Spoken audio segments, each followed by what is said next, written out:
Hello everyone, welcome back to the channel. आज से हम एक नया कोर्स स्टार्ट करेंगे। कोई मुश्किल जैसा कोर्स नहीं है, बस जो भी टॉपिक्स अभी इस साल न्यूज़ में रहे हैं 2019 में 2020 में इम्पॉर्टेंट टॉपिक्स, उनका हम कॉम्प्रिहेंसिवली एक दिन में एक टॉपिक कवर करेंगे, ताकि अगर उस चीज़ पे क्वेश्चन आए तो हम एटलीस्ट सॉल्व कर सकें। That's it, this is the sole purpose behind covering one topic holistically, comprehensively in one day. So let's begin. पहला हम आज टॉपिक स्टार्ट कर रहे हैं मसाला बॉन्ड से, and this is really interesting and very unique and interesting. Of course boring तो बिल्कुल भी नहीं है, and this is the reason I have started this. So पहला चीज़, मसाला बॉन्ड्स को समझने से पहले हम एज ए ले पर्सन समझेंगे कि बॉन्ड काम कैसे करता है, and this is really important. सिर्फ रट्टा लगाने से काम बनेगा नहीं, बिकॉज ऐसा इकोनॉमिक्स में रटने वाला तो कोई चीज़ है ही नहीं। कॉन्सेप्ट समझ में आ गया तो फिर जितना भी मुश्किल इंग्लिश वाला सेंटेंस बना दे यूपीएससी, तो हम क्वेश्चन सॉल्व कर लेंगे। प्रॉब्लम बस यही आता है कि बड़ा भारी भरकम जैसा इंग्लिश का वर्ड यूज़ किया होता है, but underlying meaning is very simple. और ये जो भी लिखा है इस सब को हम समझ पाएंगे आसानी से अगर हम इस एग्जाम्पल को समझ लें। So let's begin. पहला चीज़ हम समझते हैं कि conventional foreign currency denominated bond कैसे काम करता है। कन्वेंशनल मतलब जो अक्सर अभी तक हम बॉन्ड्स इशू करते हैं फॉरेन नेशन में in foreign currency. All right, तो पहला एग्जांपल है, लेट्स से हमने इंडियन एंटिटी ने, हम इधर कुछ डिफ़िकल्ट वर्ड यूज़ नहीं करेंगे, हम रखेंगे इंडियन एंटिटी या foreign entity. Definitely Indian entity bond issue करेगा और फॉरेन एंटिटी बॉन्ड को खरीदेगी, दैट्स इट। तो इंडियन एंटिटी ने $100 का बॉन्ड इशू किया। All right, rate of interest है उस पर 10%, और 10% किसका, $100 का, और वो हो गया $10। This is point number 1। Let's suppose exchange rate है 5 रुपये दे के $1 मिलेगा। ऑल राइट, तो अभी इंडियन एंटिटी को $10 रेट ऑफ इंटरेस्ट देना है फॉरेन एंटिटी को, तो क्या होगा, 50 रुपये देगा और $10 मिल जाएंगे, and this is how foreign investor would be paid by the Indian entity. All right, तो ये हो गया केस नंबर 1। $100 का बॉन्ड है, 10% उस पर इंटरेस्ट है, $10 बना इंटरेस्ट रेट। इंडियन एंटिटी ने एक्सचेंज रेट के अकॉर्डिंग 50 रुपये दिए, $10 में कन्वर्ट हो गए, और इस तरह से फॉरेन एंटिटी को उसका इंटरेस्ट रेट मिल गया, दैट्स इट। लेकिन अभी हो गया रुपये का डेप्रिसिएशन, तो फिर क्या होगा, लेट्स से अभी 5 रुपये की जगह 10 रुपये दे के हमें $1 मिलेगा, and this is what rupee depreciation means, right. रुपये का वैल्यू कम हो गया, किधर पहले 5 रुपये दे के $1 मिल जाता था, अभी 10 रुपये देंगे तब हमें $1 मिलेगा। तो अभी रेट ऑफ इंटरेस्ट तो डॉलर में ही है, because this is a bond that is been issued in the foreign currency, it's a foreign currency denominated bond. तो इंडियन एंटिटी को तो ईदर वे $10 ही देने हैं फॉरेन एंटिटी को, लेकिन अभी उसको 100 रुपये देने पे $10 मिलेंगे, दैट्स इट। तो अभी क्या हुआ, this exchange rate risk is with the Indian issuer.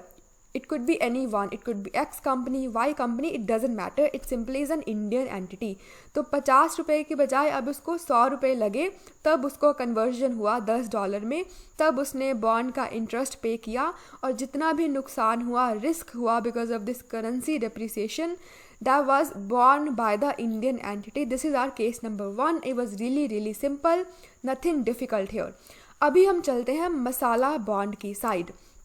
All right, अभी क्या है, पहला जो बहुत ज़्यादा इंपॉर्टेंट चीज़ है, that is that masala bond is a rupee denominated bond. इधर हमको एक बॉन्ड 100 रुपये का इशू किया, हमने फर्स्ट केस में डॉलर में इशू किया था, लेकिन अभी इधर हमने 100 रुपये का इशू किया। This is rupee denominated and this is it's quality. It's masala bond, and masalas are famous in India, and this is why exactly they are rupee denominated. But let's just not deviate, ये सब details में हम जाएंगे वो photo में, अभी हम example पे फोकस करते हैं। तो 100 रुपये का बॉन्ड इशू किया और उस पर रेट ऑफ इंटरेस्ट है 10%। ऑल राइट, तो कितना बना 100 का 10%, $10। ऑल राइट, पहला चीज़ हमको ये जानना है कि बेशक ये रुपी डिनोमिनेटेड बॉन्ड है, लेकिन किधर से भी कोई इंसान जो लेट्स से लंदन में बैठा है, उसको बिलियंस या मिलियंस ऑफ रुपए का बॉन्ड खरीदना है, तो उसके पास मिलियंस रुपीस नहीं होंगे। For all practical purpose the transaction would be settled in dollar. Let's say exchange rate है 5 रुपीस और ₹5 दे के हमें $1 मिल रहा है, तो जो बाहर वाला इंसान है, फॉरेन एंटिटी, वो क्या करेगा, $20 दे देगा। तो इस तरह से $20 के एक्सचेंज करके ₹100 मिल जाएगा, तो ₹100 बॉन्ड का प्राइस हो गया। मतलब हमको इस चीज़ को समझना है कि there is something called common sense, there is something called practical aspect of certain things. Either way they are rupees denominated, no doubt about it, but anybody who's residing right there in the London, they wouldn't be having so much of millions of rupees with them, right? So for all practical purposes, the transaction would be carried in dollar. It's just that why exactly we're calling it rupee denominated, we'll see why. लेकिन अभी इतना समझ लिया, ₹100 का bond है, rate of interest 10% है और उसका मिला ₹10 उसका इंटरेस्ट, दैट्स इट। बाहर वाला एंटिटी $20 देगा। Even if you're not getting this, don't worry, we don't really need to dive into so much of detail here. तो ये हो गया पहला पॉइंट। अब दूसरा पॉइंट क्या है कि Indian entity rate of interest को कैसे देगा, ₹5 देने पे $1 मिलेगा, तो इंडियन एंटिटी ₹10 देगा तो $2 हो गए, और इस तरह से बाहर वाले इंसान को $2 as a rate of interest मिल गया इस मसाला बॉन्ड के ऊपर। That's very very simple.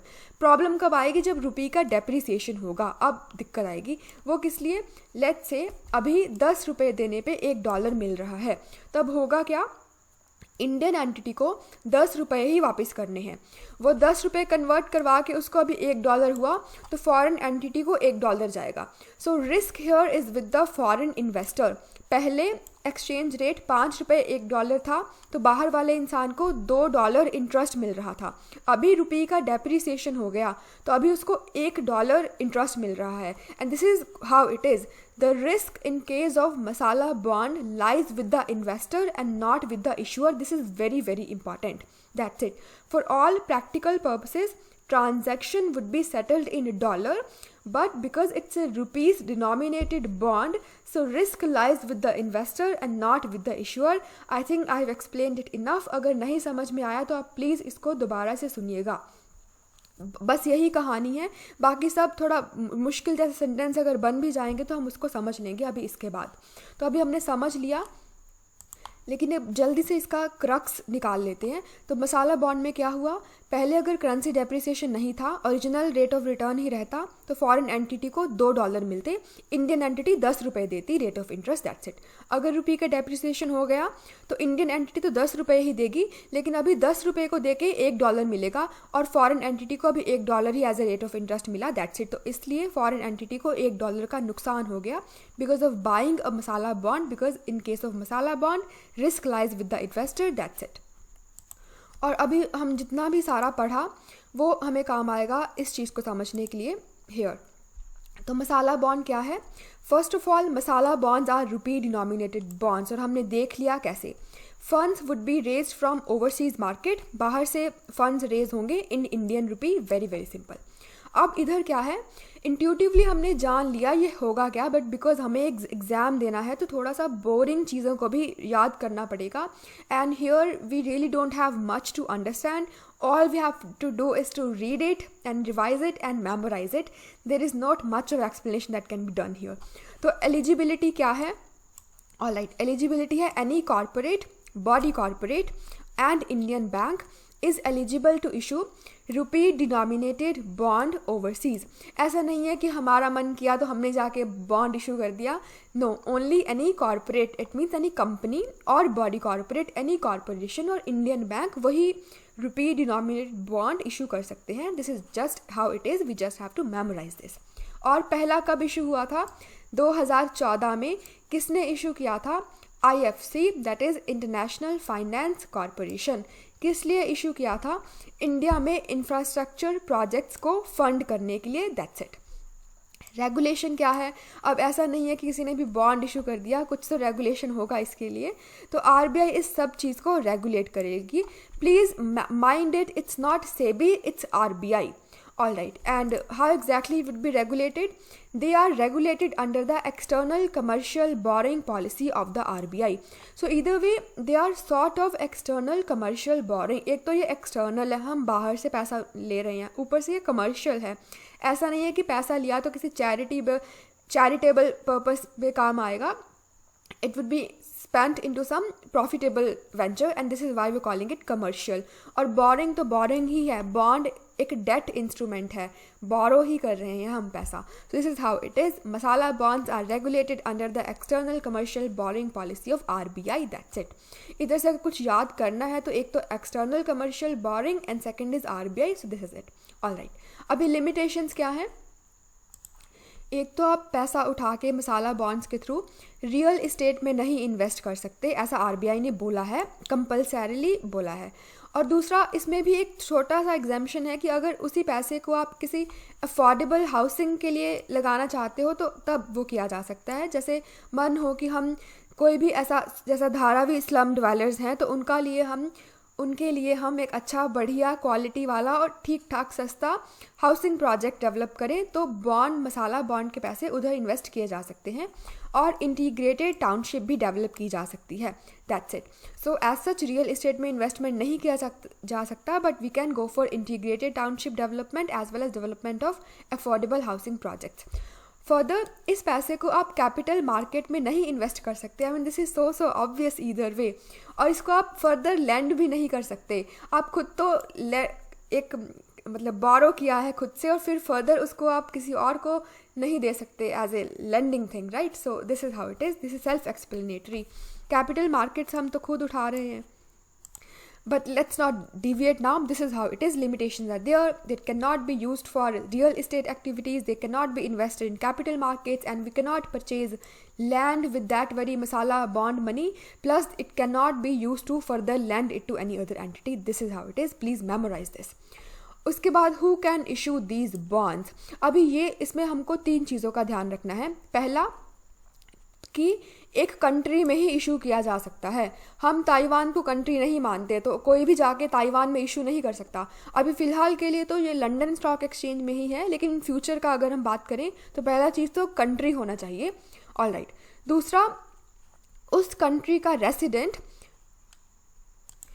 ही ये बॉन्ड को सब्सक्राइब कर सकता है अगर वो कंट्री मेंबर हो फाइनेंशियल एक्शन टास्क फोर्स में. This is point number 2.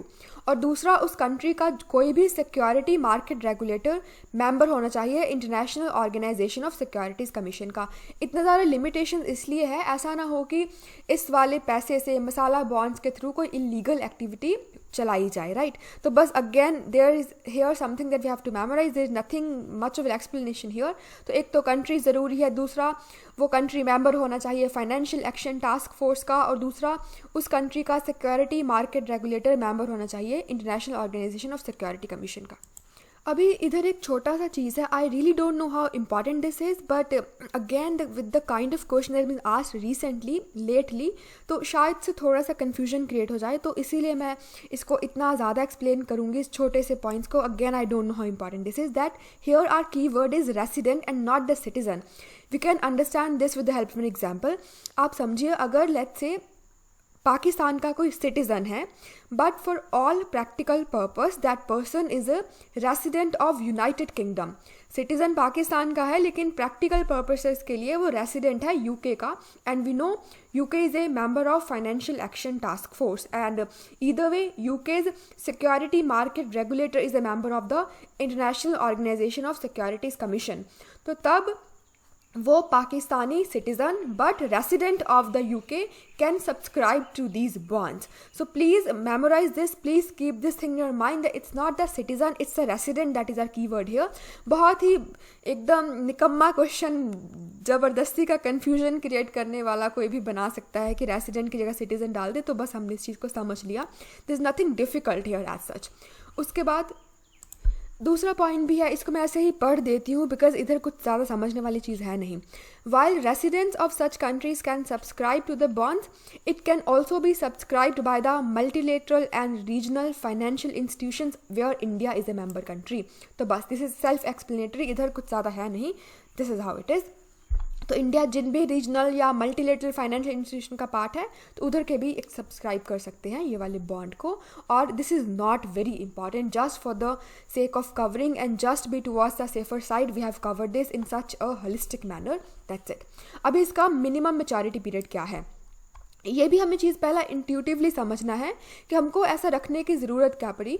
Broadly ये चीज़ समझेंगे कि इन मसाला बॉन्ड का 3 से 5 साल वरी करेगा minimum maturity period, and this is not important. Broad idea क्या है कि अगर कोई भी foreign entity Indian denominated rupee में पैसा, इंडियन डिनोमिनेटेड बॉन्ड्स में पैसा लगा रही है, तो it carries a high level of risk because of currency depreciation, right. और इंडिया तो रुपीज़ तो वैसे भी डेप्रिसिएट होता ही रहता है, तो कौन ही होगा जो फिर मसाला बॉन्ड खरीदेगा, राइट। वही जो होगा जो जिसको रिस्क लेना पसंद है। लेकिन फिर भी अगर मिनिमम मैच्योरिटी पीरियड रहेगा, लेट्स से हमने बोल दिया कि 3 साल है मिनिमम मैच्योरिटी पीरियड, तो लोग समझेंगे कि एटलीस्ट 3 साल के लिए ही हमारा पैसा फ्रीज रहेगा ऐसे हाईली रिस्की वेंचर में, तो चलो पैसा लगा देते हैं। और पहले 2-3 साल पहले मसाला बॉन्ड कोई खरीद नहीं रहा था, इसलिए ये गाइडलाइन चेंज भी हुई थी कि 3 साल की बजाय 1 साल हम मिनिमम मैच्योरिटी पीरियड रखते हैं, क्योंकि फिर ज़्यादा से ज़्यादा लोग खरीदेंगे कि चलो 1 साल के लिए ही हमारा पैसा फ्रीज होगा ऐसे रिस्की वेंचर में। दिस इज़ नॉट इम्पॉर्टेंट कि 3 साल है 5 साल है, लेकिन स्टिल अब इधर लिखा है तो हम पढ़ लेते हैं कि अगर 50 मिलियन $US रहेगा इन्वेस्टमेंट अमाउंट, तो 3 साल का मिनिमम पीरियड रहेगा। अगर 50 मिलियन $US से ज़्यादा का है तो 5 साल रहेगा। और ये चेंज भी हो सकता है जैसे कि पहले हुआ था, बट हमको आइडिया ही लेना है। और अगर 15-20 साल का मिनिमम मैच्योरिटी पीरियड रख देंगे फिर तो कोई भी इन्वेस्ट नहीं करेगा। अभी इधर भी ये थोड़ा करंट अफेयर से रिलेटेड चीज़ है, that Kerala is the first state to tap into masala bonds. तो केरला ने इशू किया लंदन स्टॉक एक्सचेंज में इस मसाला बॉन्ड्स को। So this is how it is, Kerala is the first state. तो हमने ये पढ़ लिया, अमाउंट याद रखने का कोई ज़रूरत नहीं है। एक और चीज़ जो हम दिमाग में रख सकते हैं वो ये कि इंडिया ही सिर्फ ऐसा देश नहीं है जिसने ऐसा इनोवेटिव बॉन्ड लॉन्च किया।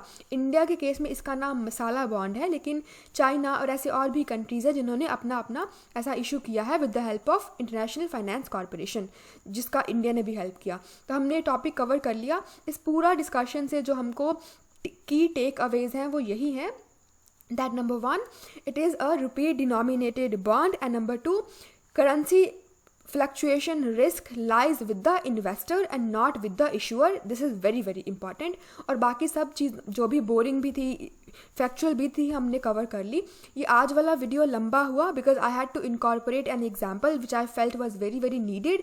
We really can't make it redundant and entirely into cramming. The economics is not a subject where one has to cram a lot. Everything is simple and we'll really be keeping it very very simple, especially for the newcomers. That's it. And there is just one last thing, that you can download this very image. It's beautiful image and of masala bond from the Telegram channel IS Cloud, and there also you can have access to watermark free PDFs of the relevant UPSC material. It's a channel, the link of which I would be providing right there in description box. So if you are really get annoyed by the huge watermarks, then join this channel for having a watermark free access to the material and very very otherwise important things for the UPSC. And you can download this very PDF as well from that very channel. So we are done with the masala bonds. Tomorrow we'll be covering one more topic, equally important topic. So this is it. Thank you so much for watching and goodbye.